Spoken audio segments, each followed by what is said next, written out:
Hi, first graders. It's Mrs. Cox here for another read aloud on Henry and Mudge. This week we are reading Henry and Mudge The First Book. And the reason we're doing this is because we want to think about the characters and how Cynthia Rylant, the author, introduces the characters. So after you're finished watching this read aloud, I want you to discuss with someone at home this question. How did the author, Cynthia Rylant, introduce the characters Henry and Mudge? And then how are you, as writers, going to introduce your characters? Your 2 writing lessons this week are talking about introducing your character and making certain they are realistic. They are things that could happen in real life. So let's get started on our read aloud and be thinking about our question. How did the author introduce the characters? So Henry and Mudge, The First Book by Cynthia Rylant. Table of contents. Henry, Mudge, Henry, Mudge, Mudge, Henry, Henry and Mudge. Henry. Henry had no brothers and no sisters. I want a brother, he told his parents. Sorry, they said. Henry had no friends on his street. I want to live on a different street, he told his parents. Sorry, they said. Henry had no pets at home. I want to have a dog, he told his parents. Sorry, they almost said. But first they looked at their house with no brothers and sisters, and then they looked at their street with no children. Then they looked at Henry's face. Then they looked at each other. Okay, they said. I want to hug you, Henry told his parents. And he did. So think to yourself for a quick second. How did our author introduce Henry? Did she say Henry had no brothers, no sisters, and really wanted a dog?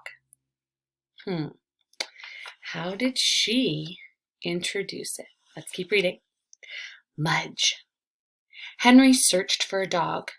Not just any dog, Henry said. Not a short one, he said. Not a curly one, he said, and no pointed ears. Then he found Mudge. Mudge had floppy ears, not pointed, and Mudge had straight fur, not curly, but Mudge was short. Because he's a puppy, Henry said. He'll grow. And did he ever? He grew out of his puppy cage, and he grew out of his dog cage. He grew out of 7 collars in a row. And when he finally stopped growing, he weighed 180 pounds. He stood 3 feet tall, and he drooled. I'm glad you're not short, Henry said, and Mudge licked him, then sat on him. Think about how the author is showing us, with her words, what Mudge looks like. Step by step, small steps, telling us all the details and introducing us to the characters. Henry used to walk to school alone. When he walked, he used to worry about tornadoes and ghosts, biting dogs and bullies. He walked as fast as he could. He looked straight ahead.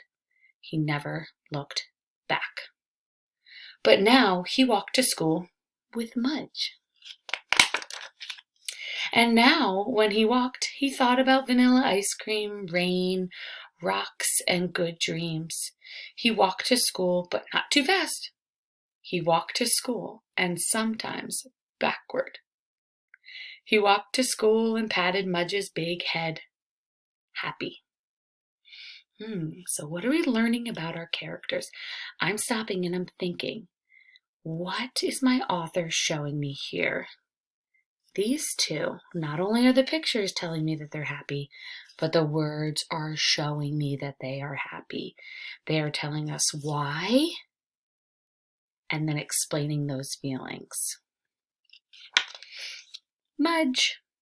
Mudge loved Henry's room. He loved the dirty socks. He loved the stuffed bear. He loved the fish tank. But mostly, he loved Henry's bed.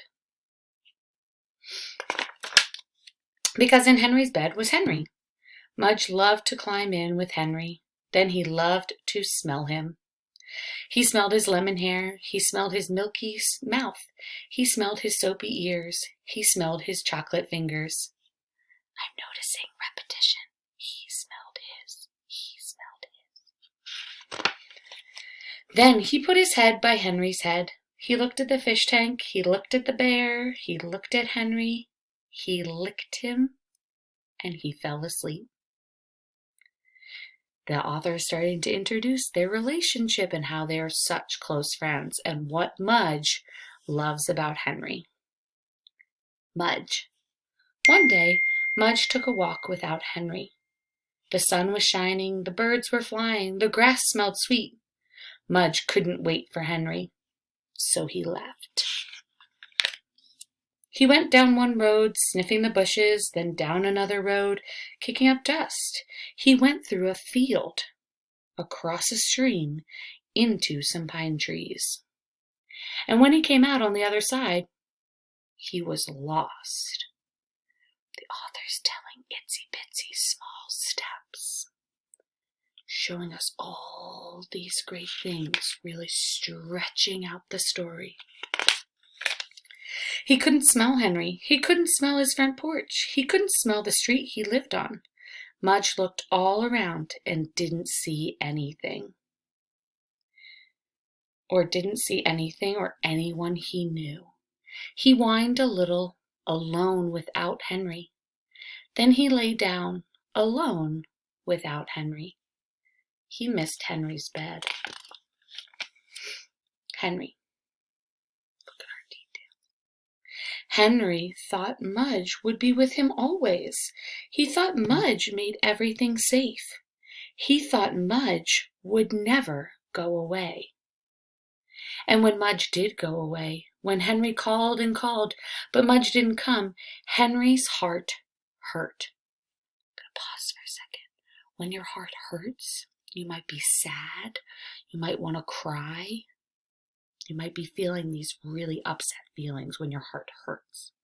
It's an expression.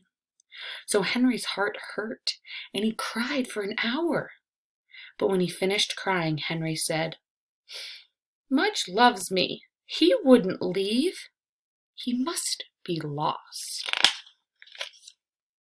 So Henry walked and walked, and he called and called, and he looked and looked for his dog Mudge.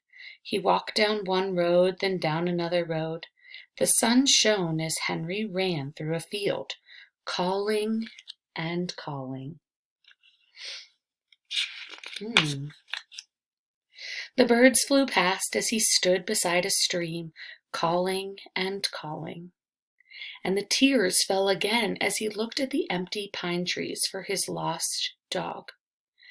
Mudge! He called one last time. Small steps, introducing the characters, dragging out that adventure. Nice job, Cynthia Ryland. And Mudge woke up from his lonely sleep, then came running. Last chapter, Henry and Mudge. Every day when Henry woke up, he saw Mudge's big head. And every day when Mudge woke up, he saw Henry's small face. They ate breakfast at the same time. They ate supper at the same time. And when Henry was at school, Mudge just lay around and waited. Mudge never went for a walk without Henry again, and Henry never worried that Mudge would leave. Because sometimes in their dreams they saw long silent roads, big wide fields, deep streams, and pine trees. In those dreams, Mudge was alone, and Henry was alone. So when Mudge woke up, and knew Henry was with him. He remembered the dream and stayed closer. And when Henry woke up and knew Mudge was with him, he remembered the dream and the looking and the calling and the fear, and he knew he would never lose Mudge again. All right, writers, so today your challenge is to think about how did the author, Cynthia Ryland, introduce Henry and Mudge. Is she saying, Mudge is a dog, Henry's a boy? What strategies did she use to introduce her characters? And then think about how you are going to introduce your characters.